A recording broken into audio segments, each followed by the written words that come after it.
नमस्कार साथियों, स्वागत है आपका आपके अपने यूट्यूब चैनल स्टडी विद एवी में। साथियों, आप सभी लोग कैसे हैं? आशा करता हूँ आप सभी लोग स्वस्थ होंगे, अच्छे होंगे और आपका अध्ययन जारी होगा जो भी आपका आगामी एग्ज़ाम है उसके लिए। साथियों, आज हम इस वीडियो में सामाजिक अध्ययन के 30 अति महत्वपूर्ण प्रश्नों का अभ्यास करेंगे जो आपके आने वाले एग्ज़ाम्स के लिए बहुत ही हेल्पफुल होंगे। वो आप किसी भी तरह के एग्ज़ाम्स प्रिपरेशंस कर रहे हो, चाहे सीटेट का हो, टेट हो, रेलवे, एसएससी, पुलिस, जिस भी एग्ज़ाम्स की आप प्रिपरेशंस कर रहे हैं, क्योंकि ये साथियों जो सोशल स्टडीज़ है वो ऐसा कोई भी एग्ज़ाम्स नहीं जिसमें ये ना आते हों। तो ये 30 क्वेश्चंस आपके लिए बहुत ही मोस्ट इंपॉर्टेंट होने वाले। तो साथियों, शुरू करते हैं आज का अभ्यास। आज का पहला प्रश्न है, कौन सी पर्वत श्रृंखला तटवर्ती मैदानों और दक्कन पठार के बीच प्राकृतिक विभाजन रेखा का कार्य करती है? तो आपको ये बताना है साथियों। आपके ऑप्शन हैं, option A Aravalli, option B Satpura और ऑप्शन सी विंध्य और ऑप्शन डी पश्चिमी घाट। तो कौन सी पर्वत श्रृंखला तटवर्ती मैदानों और दक्कन पठार के बीच प्राकृतिक विभाजन रेखा का कार्य करती है? तो साथियों, इसको अंडरलाइन करिएगा, तटवर्ती मैदानों और आपसे क्या कहा है, दक्कन पठार, इसको आप याद रखिएगा। तो ये कौन सी आपके विभाजन का कार्य करती है, जो प्राकृतिक विभाजन का कार्य करता है, ये आपको बताना है। तो इसका सही जवाब होगा पश्चिमी घाट। पश्चिमी घाट जो है वो क्या करता है, तटवर्ती मैदानों और दक्कन के पठार के बीच में जो प्राकृतिक विभाजक का कार्य करता है। तो आपका ऑप्शन डी क्या होगा साथियों, सही जवाब होगा।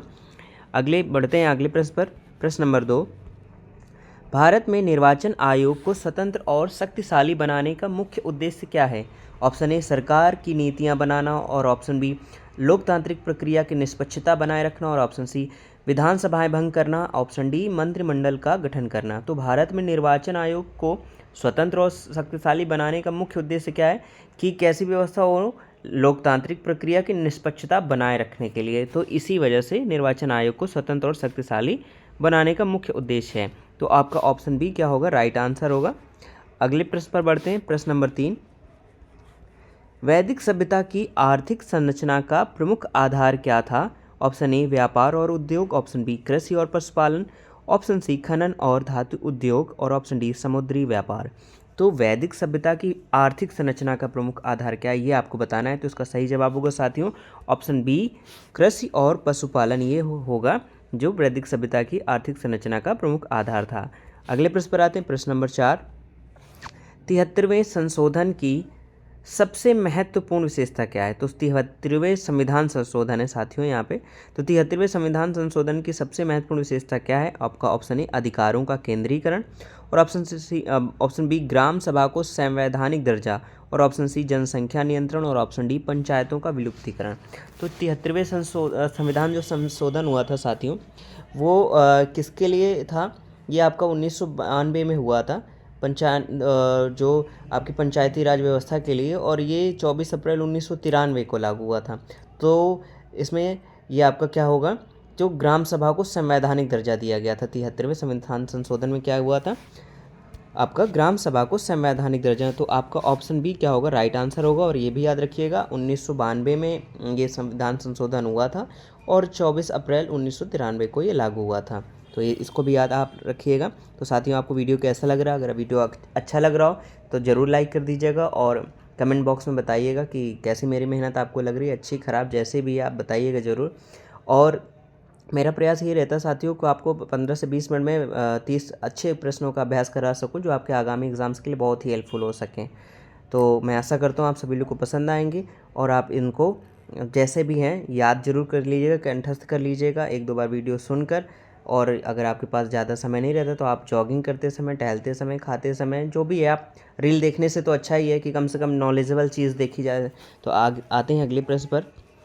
भारत के किस क्षेत्र में काली मिट्टी पाई जाती है? ऑप्शन ए गंगा का मैदान, ऑप्शन बी उत्तर पूर्वी भारत और ऑप्शन सी दक्कन का पठार, ऑप्शन डी हिमालयी घाटियाँ। तो भारत के किस क्षेत्र में काली मिट्टी पाई जाती है? तो इसको भी साथियों याद कर लीजिएगा, बहुत ही मोस्ट इंपॉर्टेंट क्वेश्चन है। तो जो काली मिट्टी से रिलेटेड कुछ प्रश्न पूछे जाते हैं तो इसका सही जवाब होगा, जो काली मिट्टी पाई जाती है साथियों कहाँ पाई जाती है? दक्कन के पठार। तो आपका ऑप्शन सी पूछा जाएगा। और अगर पूछा जाए प्रचुर मात्रा का तो महाराष्ट्र और गुजरात साइड रहती है। तो भारत की किस क्षेत्र में काली मिट्टी पाई जाती है? तो आपका ऑप्शन सी क्या हो जाएगा, सही जवाब हो जाएगा दक्कन का पठार। प्रश्न नंबर 6 पर आते हैं। भारत में शहरीकरण की गति धीमी होने का मुख्य कारण है? ऑप्शन ए कम जनसंख्या वृद्धि, ऑप्शन बी कृषि पर अत्यधिक निर्भरता, और ऑप्शन सी बुनियादी ढांचे की कमी, और ऑप्शन डी स्वास्थ्य सेवाओं की कमी। तो भारत में शहरीकरण की गति धीमी होने का मुख्य कारण आपको बताना है। तो क्यों है धीमी? तो इसका सबसे कारण जो महत्वपूर्ण कारण है वो क्या है? बुनियादी ढांचे की कमी है। ठीक है, यानी कि बुनियादी ढांचा ही नहीं है, इस वजह से जो शहरीकरण की गति है वो स्लो होती है। मतलब कहने का मतलब है कि डेवलपमेंट बहुत ही धीरे होता है। तो आपका ऑप्शन सी क्या हो जाएगा? सही जवाब होगा। अगले प्रश्न पर आते हैं। प्रश्न नंबर 7, जीआई टैग किस उद्देश्य से दिया जाता है? ऑप्शन ए किसानों को सब्सिडी देने हेतु, ऑप्शन बी उत्पाद की भौगोलिक विशिष्टता की कानूनी सुरक्षा हेतु, और ऑप्शन सी वस्तुओं की गुणवत्ता बढ़ाने हेतु, और ऑप्शन डी उद्योगों का राष्ट्रीयकरण करने हेतु। तो जीआई टैग किस उद्देश्य से दिया जाता है ये आपको बताना है साथियों। तो जीआई टैग का फुल फॉर्म पहली बात तो आप जान लेते हैं। तो क्या होता है कि जियोग्राफिकल क्या होता है, जो आइडेंटिटी होती है उसको, कोई भी चीज़ जिससे वो भौगोलिक क्षेत्र पहचाना जाए। जैसे कहा जाए कि यहाँ की ये चीज़ बहुत फेमस है, जैसे अलीगढ़ के ताले या कुछ भी है। तो इसी तरह से जो चीज़ें फेमस होती हैं उसके लिए भुसावल का केला, इस तरह से मतलब जो है एक क्षेत्र के नाम से जो चीज़ फेमस हो जाती है, मतलब चीज़ के नाम से क्षेत्र फेमस हो जाता है, तो वो होता है आपका ये जीआई टैग दिया जाता है गवर्नमेंट की तरफ से। तो ऑप्शन बी आपका क्या सही होगा जवाब? उत्पाद की भौगोलिक विशिष्टता की कानूनी सुरक्षा हेतु, यही इसका सही जवाब होगा। प्रश्न नंबर 8 पर आते हैं। 1857 के विद्रोह की विफलता का मुख्य कारण क्या माना जाता है? ऑप्शन ए नेतृत्व का अभाव, और ऑप्शन बी सैन्य शक्ति की कमी, ऑप्शन सी संसाधनों की कमी, और ऑप्शन डी एकीकृत राष्ट्रीय रणनीति का अभाव। तो 1857 की विफलता का मुख्य कारण क्या माना जाता है? मुख्य कारण तो देखिए, तो सब मुख्य कारण की बात कीजिए हैं तो सभी चीज़ नेतृत्व का अभाव रहा, यानी एक कोई केंद्रीकरण नेतृत्व नहीं रहा, सैन्य शक्ति की भी कमी रही, संसाधनों की भी कमी रही। लेकिन जो मुख्य कारण क्या रहा कि एकीकृत राष्ट्रीय रणनीति का अभाव रहा, यानी कि मिलजुल कर किसी ने एक जैसी रणनीति नहीं बनाई, उस पर अमल नहीं किया गया, तभी ये 1857 का जो विद्रोह था वो विफल हो गया। तो आपका ऑप्शन डी क्या होगा? राइट आंसर होगा। प्रश्न नंबर 9, मौर्यकालीन आर्थिक संरचना का मुख्य आधार क्या था? ऑप्शन ए सिक्का व्यवस्था, ऑप्शन बी कृषि एवं राज्य नियंत्रित उद्योग, और ऑप्शन सी निजी व्यापार, ऑप्शन डी विदेशी निवेश। तो मौर्यकालीन आर्थिक संरचना का मुख्य आधार क्या था? तो क्या था साथियों उस समय आर्थिक, तो कृषि एवं राज्य नियंत्रित जो उद्योग थे वही उनका मुख्य आधार था आर्थिक संरचना का। तो ऑप्शन बी क्या होगा? आपका राइट आंसर होगा। प्रश्न नंबर 10, भारत में डेल्टा मुख्यतः कहाँ बनते हैं? ऑप्शन ए लघु जलोढ़ मैदानों में, ऑप्शन बी हिमालयी क्षेत्र में, और ऑप्शन सी प्रायद्वीपीय नदियों के ऊपरी प्रवाह में, और ऑप्शन डी नदियों के समुद्र में मिलने से पहले के निचले प्रवाह में। तो भारत में डेल्टा मुख्यतः कहाँ बनते हैं? तो कहाँ बनते हैं जब साथियों डेल्टा क्या होती है कि जब नदी का बहाव बहुत धीमा हो जाता है, बहुत ज़्यादा उसमें अपशिष्ट पदार्थ हो जाते हैं, जिसकी वजह से नदी का बहाव बहुत स्लो हो जाता है। तो क्या होता है नदी की धाराएँ बहुत सारी धाराओं में बट जाती है। ऐसा दिखता है दूर से कि जैसे वो एक पेड़ की क्या है जड़ें हैं, ऐसे दिखता है, डेल्टा की तरह दिखता है। तो वो कब होता है? जब वो समुद्र पे किनारे जब मिलने के लिए पहुंचने वाली होती हैं, तो वहाँ पे ज़्यादा तलछटी होती है, तो जिसकी वजह से उसका बहाव बहुत स्लो हो जाता है, तो वो क्या करता है डेल्टा का आकार ले लेता है। तो इसका सही जवाब होगा साथियों ऑप्शन डी नदियों के समुद्र में मिलने से पहले के निचले प्रवाह में। तो option D is the right answer. प्रश्न नंबर 11 पर आते हैं। भारतीय संसद में कटौती प्रस्ताव का मुख्य उद्देश्य क्या होता है? ऑप्शन ए बजट को बढ़ाना, ऑप्शन बी सरकारी खर्च पर नियंत्रण, और ऑप्शन सी नया कर लगाना, और ऑप्शन डी संविधान में संशोधन करना। तो भारतीय संसद में कटौती प्रस्ताव का उद्देश्य क्या होता है? तो जाहिर सी बात है कटौती है यानी किसी नियंत्रण करना खर्चों में। तो इसका सही आंसर होगा आपका सरकारी खर्च पर नियंत्रण।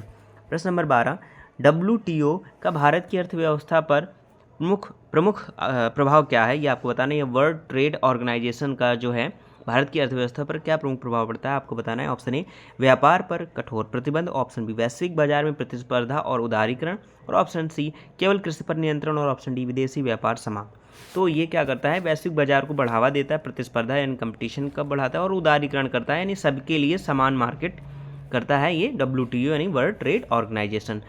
ये आपका सही जवाब होगा ऑप्शन बी। अब यह भी याद रख लेगा कि कहाँ पे इसका जिनेवा स्विट्जरलैंड में इसका मुख्यालय है। मुख्यालय भी कभी कभी पूछ लिया जाता है साथियों, तो याद रखिएगा।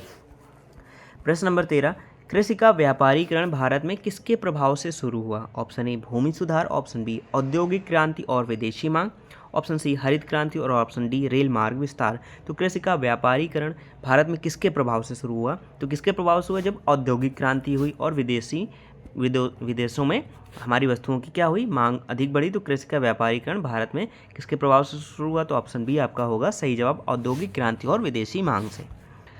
प्रश्न नंबर 14, संसद में क्वेश्चन आवर का प्रमुख उद्देश्य क्या है, यानी कि क्वेश्चन आवर मतलब साथियों प्रश्नकाल, हिंदी में कहते हैं। ऑप्शन ए नए विधेयक पारित करना, ऑप्शन बी मंत्रियों की जिम्मेदारी तय करना, और ऑप्शन सी बजट तैयार करना, और ऑप्शन डी संसद को अवकाश देना। तो संसद में क्वेश्चन आवर का मुख्य उद्देश्य क्या होता है, इसमें क्या होते हैं कि जो विपक्ष हैं जो वो सरकार से सवाल जवाब करते हैं, उनकी रणनीति जानते हैं और उन्होंने जो किया है उस पर सवाल जवाब करते हैं कि ये कितना हो पाया है और कितना इस पर लागत आई है, उसका मतलब एक तरह से रिव्यू करते हैं। तो वो सवाल जवाब पूछते हैं, या कोई कमी रह गई या कहीं पे उनके संसदीय क्षेत्र में किसी तरह की कोई समस्याएं हैं तो उसको वहाँ पे संसद पर रखते हैं। तो यही होता है, यानी मंत्रियों की जिम्मेदारी तय करना। तो इसका सही जवाब होगा आपका ऑप्शन बी राइट आंसर होगा। प्रश्न नंबर 15 पर आते हैं, रैयतवाड़ी प्रथा किसने लागू की थी। Option A Hastings, option B Lord Dalhousie, option C Thomas Munro, और ऑप्शन डी लॉर्ड क्लाइव। तो रैयतवाड़ी प्रथा किसने लागू की साथियों, तो ये आपको बताना है। तो ये लागू की थी सर थॉमस मुनरो ने। तो ये ऑप्शन सी आपका राइट आंसर होगा। और ये भी कभी कभी पूछ लिया जाता है कि रैयतवाड़ी व्यवस्था कब लागू की गई थी। तो याद रखिएगा, ये उस टाइम थॉमस मुनरो मद्रास के गवर्नर थे, तो उन्होंने शुरुआत की थी 1820 ईस्वी में रैयतवाड़ी प्रथा की, वहाँ से शुरुआत की थी। तो ऑप्शन सी आपका क्या होगा, सही जवाब होगा थॉमस मुनरो। तो साथियों आपको वीडियो कैसा लग रहा है, मुझे आशा है कि 15 क्वेश्चंस हो सके, आपको लग रहा होगा कि मैंने जो क्वेश्चंस हैं वो बहुत अच्छे से आपके लिए, और इम्पॉर्टेंट क्वेश्चन है छांट के बनाए सारे क्वेश्चंस, जो आपके लिए आगामी एग्जाम्स के लिए बहुत हेल्पफुल होंगे। और 100% आपको यहाँ से क्वेश्चंस जिस भी एग्जाम्स के आप प्रिपरेशन कर रहे हैं आपको देखने को ज़रूर मिलेंगे। तो अगर अच्छा लग रहा हो वीडियो तो ज़रूर लाइक कर दीजिएगा, कमेंट बॉक्स में भी ज़रूर बता दीजिएगा, ठीक है। और अगर अभी तक आपने चैनल को सब्सक्राइब नहीं किया तो ज़रूर सब्सक्राइब कर लीजिएगा साथियों, इससे मुझे मोटिवेशन मिलता है और अच्छे आपके लिए वीडियो बनाने के लिए। आते हैं अगले प्रश्न पर। प्रश्न नंबर 16, गांधी जी का स्वराज मुख्यतः किस पर आधारित था। ऑप्शन ए व्यक्तिगत स्वतंत्रता, ऑप्शन बी आर्थिक उदारीकरण, और ऑप्शन सी नैतिकता, आत्मनिर्भरता और जनशक्ति, और ऑप्शन डी औद्योगिक आधुनिकरण। तो गांधी जी का स्वराज मुख्यतः किस पर आधारित था, तो इसका सही जवाब होगा, देखिए व्यक्तिगत स्वतंत्रता, आर्थिक उदारीकरण इन पे तो नहीं, औद्योगिक आधुनिकरण इस पर भी नहीं। तो आपका ऑप्शन सी क्या होगा, सही जवाब होगा नैतिकता, आत्मनिर्भरता और जनशक्ति पर। तो ऑप्शन सी आपका क्या होगा, सही जवाब होगा। प्रश्न नंबर 17 पर आते हैं, नमक सत्याग्रह का मुख्य राजनीतिक संदेश क्या था, यानी क्या देना चाहते थे जो नमक सत्याग्रही थे, वो राजनीतिक संदेश क्या देना चाहते थे। तो ऑप्शन ए विदेशी व्यापार का बहिष्कार, ऑप्शन बी औद्योगिक विकास, और ऑप्शन सी औपनिवेशिक शासन का पूर्ण विरोध और नागरिक अवज्ञा, और ऑप्शन डी कर प्रणाली में सुधार। तो बहुत इंपॉर्टेंट क्वेश्चन है साथियों, ये नमक सत्याग्रह पे मतलब कब और ये सब चीज़ें पूछी जाती हैं, लेकिन ये एक नए तरह के प्रश्न है, इस तरह से भी प्रश्न पूछे जाते हैं कि नमक सत्याग्रह का मुख्य राजनीतिक संदेश क्या था। तो औपनिवेशिक शासन यानी जो ब्रिटिश शासन था उसका क्या था, पूर्णतया विरोध था और नागरिक अवज्ञा थी, ठीक है, यानी कि हम लोग ऐसी सरकार का कोई भी कानून नहीं मानेंगे, ये था। तो औपनिवेशिक शासन का पूर्ण विरोध और नागरिक अवज्ञा। अगले प्रश्न पर आते हैं। प्रश्न नंबर 18, भारत की जनगणना किस अनुच्छेद के अंतर्गत की जाती है, ठीक है। तो इसका आपको ऑप्शन दे रखे हैं, अनुच्छेद 243, ऑप्शन बी अनुच्छेद 82, और ऑप्शन सी अनुच्छेद 48, और ऑप्शन डी अनुच्छेद 324। तो इसमें क्या होता है कि जनगणना जो की जाती है वो 246 अनुच्छेद के अंतर्गत की जाती है, लेकिन जो उसका निर्धारण किया जाता है किसी भी क्षेत्र का परसीमन जिसको कहते हैं, तो वो किया जाता है आपका अनुच्छेद 82 के अंतर्गत किया जाता है। तो आपका ऑप्शन बी क्या होगा, यहाँ पर जो ऑप्शन दिए, अगर 246 भी दिया हो 82 ना दिया हो तो आपको 246 करना है वहाँ पे, लेकिन अगर यहाँ पे 82 दे रखा है तो आपका ऑप्शन बी क्या होगा, सही जवाब होगा। तो ये आपको याद रखना है। और ये जो परिसीमन अभी तक जो हमारे वर्तमान काल में चल रहा है, परिसीमन साथियों ये होता है कि कौन सी संसद जो मतलब सांसदीय जो क्षेत्र है उसका कहाँ से कहाँ तक सीमा रहेगी, वो जनसंख्या के आधार पर निर्धारण होता है। जो विधानसभा होती है उसका निर्धारण भी इसी हिसाब से होता है। तो अभी 2026 में होना था, लेकिन अभी तक जो लागू है हमारी जो परिसीमन वो 1971 के हिसाब से जो चल रही है, तो ये भी आप याद रखिएगा। प्रश्न नंबर 19, सभ्यता और संस्कृति में क्या अंतर है। ऑप्शन ए सभ्यता आचरण है, संस्कृति तकनीक, ऑप्शन बी सभ्यता बाहरी विकास है, संस्कृति आंतरिक मान्यताएं, और ऑप्शन सी दोनों समानार्थी हैं, और ऑप्शन डी किसी का भी संबंध जीवन शैली से नहीं है। तो सभ्यता और संस्कृति में क्या अंतर है, तो साथियों क्या है, सभ्यता बाहरी विकास है और संस्कृति क्या है, आंतरिक मान्यताएं। तो ऑप्शन बी आपका यही सही जवाब होगा। अगले प्रश्न पर आते हैं। प्रश्न नंबर 20, मौलिक कर्तव्य किस समिति की सिफारिश पर जोड़े गए? ऑप्शन ए ठक्कर समिति, ऑप्शन बी सरदार स्वर्ण सिंह समिति, और ऑप्शन सी नेहरू समिति, और ऑप्शन डी रामानंद समिति। तो मौलिक कर्तव्य किस समिति की सिफारिश पर जोड़े गए, ये आपको साथियों बताना है। तो इसका सही जवाब है आपका सरदार स्वर्ण सिंह समिति की जो सिफारिश पे जोड़े गए थे मौलिक कर्तव्य। तो आपका ऑप्शन बी क्या होगा सही जवाब। और ये भी याद रखिएगा कि कब ये मौलिक कर्तव्य जोड़े गए थे, तो जब 1976 ईस्वी में 42वां संविधान संशोधन हुआ था, उसके अंतर्गत जोड़े गए थे। उसके लिए एक नया आपके भाग बनाया गया, भाग 4A। भाग 4A में 51A अनुच्छेद जोड़ा गया उसी के तहत, और उसमें 10 आपके मौलिक कर्तव्य जोड़े गए। तो ये भी साथियों याद रखिएगा, ठीक है, कि 1976वें संविधान संशोधन यानी 42वां जो संविधान संशोधन हुआ था, उसमें से आपका 51A अनुच्छेद और भाग 4A में 10 मौलिक कर्तव्य जोड़े गए थे। अगले प्रश्न पर आते हैं, प्रश्न नंबर 21। ग्रीन हाउस प्रभाव का मुख्य परिणाम क्या होता है? ऑप्शन ए तापमान में कमी, ऑप्शन बी मौसमी वर्षा में कमी, और ऑप्शन सी वैश्विक ताप वृद्धि, और ऑप्शन डी बर्फबारी में वृद्धि। तो ग्रीन हाउस प्रभाव का मुख्य परिणाम क्या होता है साथियों? तो क्या होता है ग्लोबल वार्मिंग, यानी इसको हिंदी में कहते हैं वैश्विक ताप वृद्धि। तो ऑप्शन सी आपका सही जवाब होगा। प्रश्न नंबर 22। ITCZ का भारत में क्या प्रभाव पड़ता है? ऑप्शन ए उत्तर भारत में लू चलना, ऑप्शन बी दक्षिण पश्चिमी मानसून की दिशा निर्धारित करना, और ऑप्शन सी हिमालय में भारी हिमपात, और ऑप्शन डी शीतलहर बनना।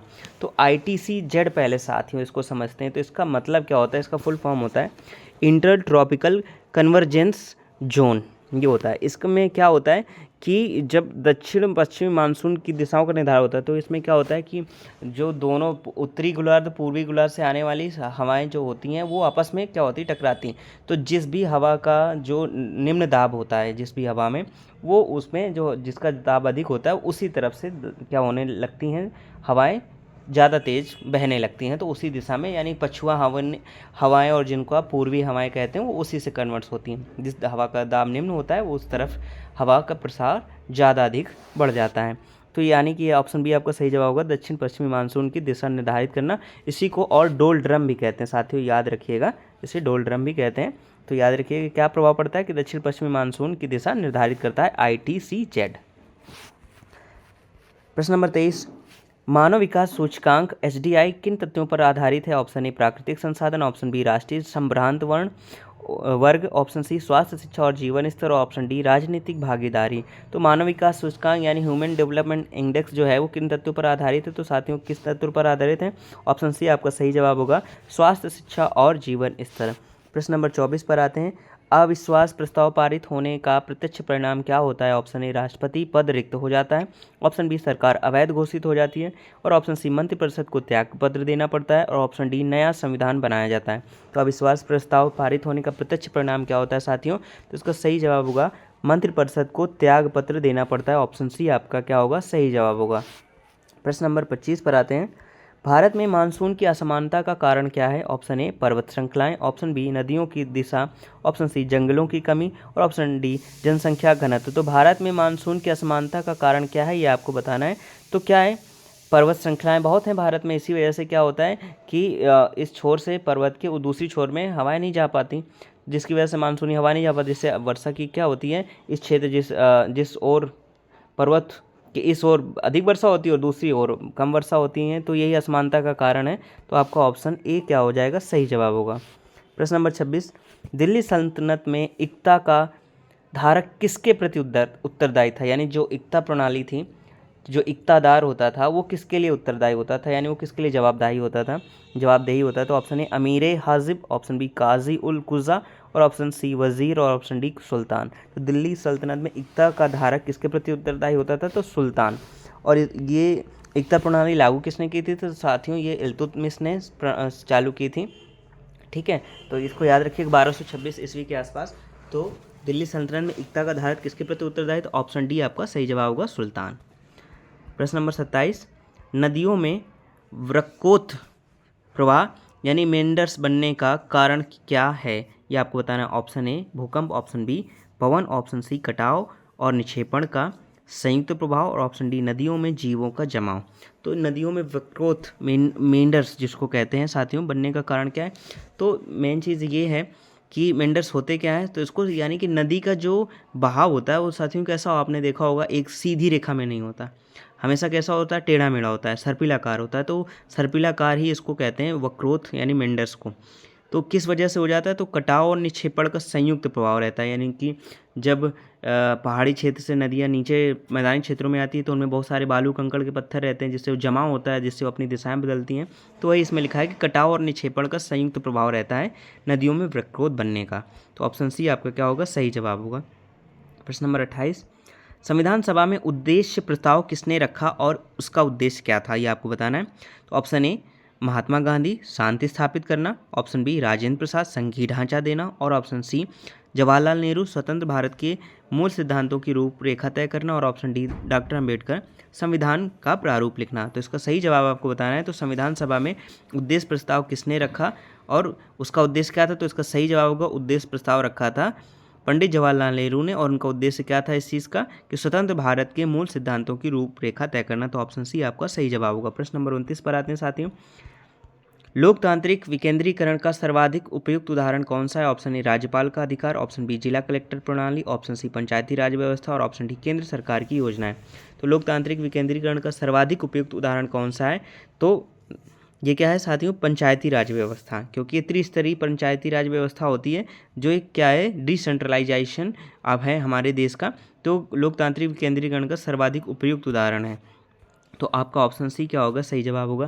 तो साथियों आपको वीडियो कैसा लग रहा है जरूर बताइएगा कमेंट बॉक्स में। अगर अच्छा लग रहा हो तो लाइक कर लीजिएगा। अगर अभी तक आपने चैनल को सब्सक्राइब नहीं किया तो सब्सक्राइब करके बेल आइकन को प्रेस करने के साथ ही ऑल नोटिफिकेशन ऑन कर लीजिएगा, जिससे समय समय पर आपको अच्छे वीडियो को नोटिफिकेशन मिलते रहें और आपका अध्ययन जारी रहे और आप अपने आगामी एग्जाम में पूर्णतया 100% सफल हों। यही ऐसी मेरी मनोकामना है। तो साथियों बढ़ते हैं आज के अंतिम प्रश्न, प्रश्न नंबर 30, मुगल प्रशासन में इक्तादारी प्रथा का मुख्य उद्देश्य क्या था। ऑप्शन ए भू राजस्व की वसूली आसान बनाना, ऑप्शन बी राज्य की सीमाओं का विस्तार करना, ऑप्शन सी सेना में सुधार करना और ऑप्शन डी न्यायपालिका को मजबूत बनाना। तो मुगल प्रशासन में इक्तादारी प्रथा का मुख्य उद्देश्य क्या था, इक्तादार क्या करते थे, भू राजस्व की वसूली आसान बनाते थे। तो यही इसका सही जवाब होगा। मुगल प्रशासन में इक्तादारी प्रथा का मुख्य उद्देश्य था भू राजस्व की वसूली आसान बनाना। तो साथियों ये आज के आपके 30 अति महत्वपूर्ण प्रश्नों का रहा अभ्यास। Thank you so much video के अंत तक बने रहने के लिए।